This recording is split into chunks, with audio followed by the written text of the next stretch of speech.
হবে আমরা এখন দেখবো সেটা। এই যে এটা হচ্ছে আমাদের রাজু আলামিন ভাইয়ের নিজস্ব রেসিপিতে তৈরি এয়ার ড্রাই ক্লে। অনেকে বলে যে এয়ার ড্রাই ক্লে পোকায় খায়, বিড়ালে খেয়ে ফেলে, তারপর ঠিক থাকে না, কেন এরকম হয়, কমেন্ট করে, রান্না করে। হ্যাঁ, আমাদের সিস্টেমটা সেটা না, আসলে এক একজন এক এক রকমভাবে বানায়, কিন্তু তাদেরটা অতটাই না।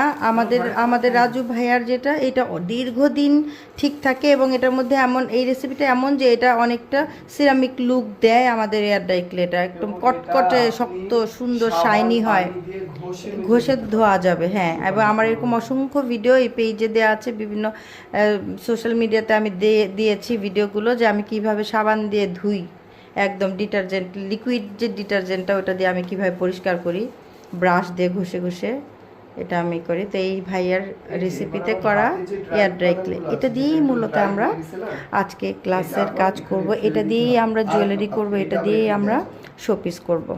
যেটা ড্রাই হয়ে গেছে ও নিজে থেকেই খুলে চলে আসবে।